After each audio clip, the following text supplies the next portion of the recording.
Hello friends ମୁଁ ଆପଣଙ୍କୁ ସ୍ୱାଗତ ଜଣାଉଛି ଗ୍ରୀନ୍ ମ୍ୟାନ୍ ଏଫ୍ଡି ଚ୍ୟାନେଲରେ। ଆଜିର ଭିଡ଼ିଓରେ ଦେଖିବା ହାଇକୋର୍ଟ ତରଫରୁ ଗୋଟେ ଇମ୍ପୋର୍ଟାଣ୍ଟ ରିକ୍ୱାରମେଣ୍ଟ ଆସିଛି। କ'ଣ ସେ ରିକ୍ୱାରମେଣ୍ଟ ଦେଖିପାରୁଥିବେ, requirement to the post of assistant section officer, ମାନେ ଏଏସ୍ଓର ଭ୍ୟାକେନ୍ସି ଆସିଯାଇଛି ଓଡ଼ିଶା ହାଇକୋର୍ଟର। ତ ଆପଣଙ୍କର ଆପ୍ଲିକେସନ୍ କେବେଠୁ ଷ୍ଟାର୍ଟ ହେଉଛି ଦେଖନ୍ତୁ, 20/5 ମାନେ ଏ ମାସର 20 ତାରିଖରୁ ନେଇକି ଜୁନ୍ ମାସ 18 ତାରିଖ ପର୍ଯ୍ୟନ୍ତ ଚାଲିବ। ତ ଟୋଟାଲ ନମ୍ବର ଅଫ୍ ଭ୍ୟାକେନ୍ସି କେତେ? 147। ଠିକ୍ ଅଛି, 147 ପୋଷ୍ଟ ରହିଲା। ଏଇଟା ହେଉଛି ଗ୍ରୁପ୍ ବି ପୋଷ୍ଟ, ଜାଣିଥିବେ ସମସ୍ତେ। ତ ଏହାର ଦରମା ପେ ସ୍କେଲ୍ କେତେ ଅଛି ଦେଖନ୍ତୁ, 35,400 ବେସିକ୍ ପେ, ଯେଉଁଟା 35,400ରୁ 1,12,400 ପର୍ଯ୍ୟନ୍ତ ଲେଭେଲ୍ 9 ପେ ମ୍ୟାଟ୍ରିକ୍ସ ହିସାବରେ ଆପଣଙ୍କୁ ମିଳିବ ସାଲେରୀ। ତାପରେ ଦେଖନ୍ତୁ ଭ୍ୟାକେନ୍ସି ପୋଜିସନ୍ ଆମେ ଯଦି ଦେଖିବା, ରିଜର୍ଭ ରହିଲା 70, ତାପରେ ଏସ୍ ସି ବି ସି ଆପଣଙ୍କର 5, SC ST 57, SC STଟା ହେଲା 57, SC ହେଲା 15। ତାପରେ ୱିମେନ୍ଟା ରହିଛି, ତାର ଭିତରେ ୱିମେନ୍ ଅଲଗା ରହୁଛି। ତ ଟୋଟାଲ୍ ନେଇକି 147, ୱିମେନ୍ ଅଛି ଟୋଟାଲ୍ 49। ଠିକ୍ ଅଛି, ତ ଆମର PWD କ୍ୟାଣ୍ଡିଡେଟ୍ 6ଟା ରହୁଛି, ଏକ୍ସ ସର୍ଭିସମ୍ୟାନ୍ 4ଟା, ସ୍ପୋର୍ଟସ୍ ପର୍ସନ୍ 1। ଠିକ୍ ଅଛି, ତାପରେ ଦେଖିବା ଆଉ କ'ଣ ନୂଆ ମାନେ ଇମ୍ପୋର୍ଟାଣ୍ଟ ଜିନିଷ କ'ଣ। ଏଜ୍ ଦେଖନ୍ତୁ ଆପଣଙ୍କର 21 ହେଇଥିବା କଥା, ଆଉ ମ୍ୟାକ୍ସିମମ୍ କେତେ 32 ହେଇଥିବା କଥା। ଏଜନ୍ ଦେଖନ୍ତୁ ଦେଇଛି 14/5/24, 14/5/24 ଆପଣଙ୍କୁ 21 ବର୍ଷ ହେଇଥିବା କଥା। ଠିକ୍ ଅଛି, ତାପରେ ରିଲାକ୍ସେସନ୍ର କଥାଟା ଦେଖନ୍ତୁ। ଏଟା ରିଲାକ୍ସେସନ୍ ଟିକେ ଆପଣ ଦେଖିଦେବେ। ରିଲାକ୍ସେସନ୍ ମୁଁ କହୁନି, ରିଲାକ୍ସେସନ୍ ବି ମିଳୁଛି 5 ବର୍ଷ, 10 ବର୍ଷ, 15 ବର୍ଷ, ସେଇ ହିସାବରେ କାଟେଗୋରୀ ୱାଇଜ୍ ରିଲାକ୍ସେସନ୍ ମିଳିବ ଏଜ୍ରେ।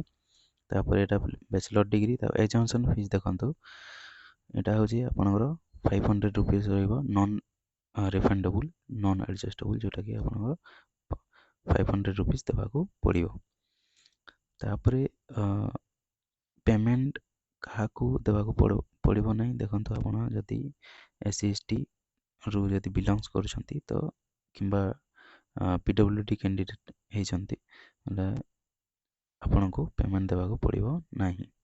ଠିକ୍ ଅଛି, ତାପରେ ଦେଖନ୍ତୁ ଏକ୍ଜାମିନେସନ୍ ସିଲାବସ୍ କ'ଣ ଏଇଟା ଦେଇଛି।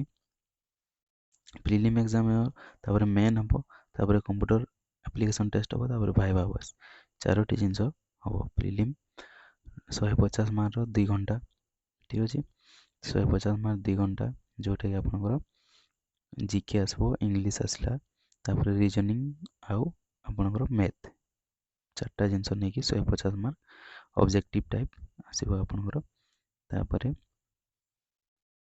0.5 ନେଗେଟିଭ୍ ମାର୍କ ହେବ ବୋଲି କହୁଛି ଏଠି। ଠିକ୍ ଅଛି, 0.5 ନେଗେଟିଭ୍ ମାର୍କ।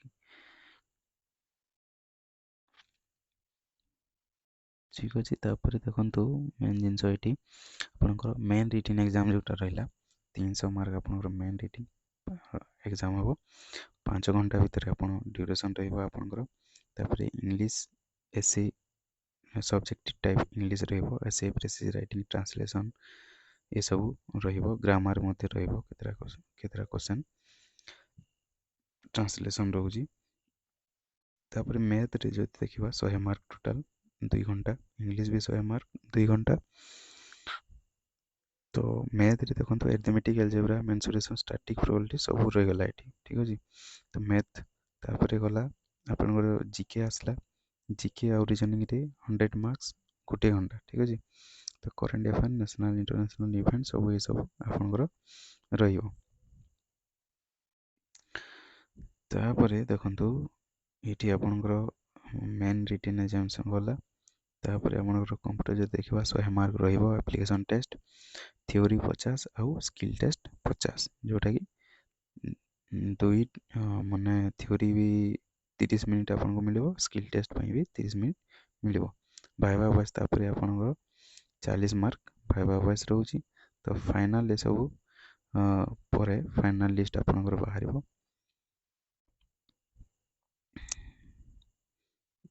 ଠିକ୍ ଅଛି, ତାପରେ ଦେଖନ୍ତୁ ସେଣ୍ଟର ଅଫ୍ ଏକ୍ଜାମିନେସନ୍ ଏଇଟା କ'ଣ କହୁଛି ପ୍ରିଲିମ୍ ଏକ୍ଜାମ୍ ପାଇଁ ଆପଣଙ୍କର 30ଟା ଡିଷ୍ଟ୍ରିକ୍ଟରେ ଏକ୍ଜାମିନେସନ୍ ସେଣ୍ଟର ଦିଆହେବ।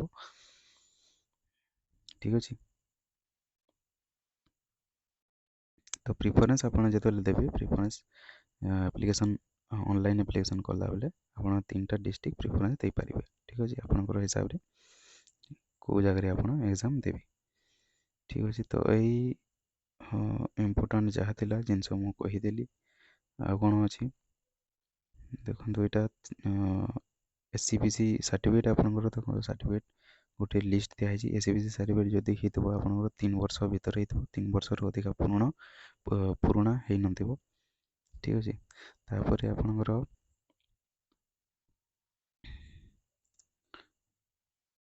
କାଷ୍ଟ ସାର୍ଟିଫିକେଟ୍ ଯଦି women candidate belonging to SC ST SCBC category are required to submit caste certificate by birth showing daughter of। ଠିକ୍ ଅଛି, ଦେଖନ୍ତୁ ଆପଣ ଯଦି women candidate ହେଇଥିବେ ତ ସେଇ ହିସାବରେ ଆପଣଙ୍କର କାଷ୍ଟ ସାର୍ଟିଫିକେଟ୍ ଶୋ କରିବେ। ଠିକ୍ ଅଛି, ତ ଡଟର୍ ଅଫ୍ ଆପଣଙ୍କର ଫାଦର ନାଁ ରହିବ, କିମ୍ବା ଆପଣ ଯଦି ମ୍ୟାରେଜ୍ କଲେଣି ୱାଇଫ୍ ଅଫ୍ ଆପଣଙ୍କ ହଜବେଣ୍ଡର ନାଁ ରହିବ। ତ ସେଇ ହିସାବରେ OBC ସାର୍ଟିଫିକେଟ୍ ଆଲାଉ ହେବ ନାହିଁ ବୋଲି କହୁଛି। OBC ଆପଣଙ୍କର SCBC ଜାଗାରେ OBC ସାର୍ଟିଫିକେଟ୍ ଯଦି ଆପଣ ଦେବେ ସେଟା ହେବ ନାହିଁ ବୋଲି କୁହାଯାଇଛି। ଠିକ୍ ଅଛି, ତ ଏତେ ସବୁ ଇମ୍ପୋର୍ଟାଣ୍ଟ ଜିନିଷ ଥିଲା, ଆଉ ତ କିଛି ନାହିଁ। ତ ସେଇ ହିସାବରେ ଦେଖନ୍ତୁ ଆପଣ ହାଇକୋର୍ଟ ସହିତ ଦେଖନ୍ତୁ ବହୁତ ଜଲ୍ଦି ଏହାର ମାନେ ପ୍ରୋସେସ୍ ଚାଲିଥାଏ। ତ ସେଇ ହିସାବରେ ଆପଣମାନେ ପ୍ରିପେୟାର ରୁହନ୍ତୁ, ଆଉ ଫଟାଫଟ ଏହାର ପ୍ରୋସେସ୍ 1 by 1 ହେଇକି ଜଏନିଂ ମଧ୍ୟ ବହୁତ ଶୀଘ୍ର ଦିଆହେଉଛି। ତ ଏଇଟା ଗୋଟେ ପ୍ଲସ୍ ପଏଣ୍ଟ। ତ ସେଇ ହିସାବରେ ଆପଣ ପ୍ରିପେୟାର ରୁହନ୍ତୁ, ଆଉ ଏକ୍ଜାମ୍କୁ ଆଟେମ୍ପ୍ଟ କରନ୍ତୁ ବଢ଼ିଆ ଭାବରେ। ବଢ଼ିଆ ଗୋଟେ ସୁଯୋଗ ରହିଛି। Thank you.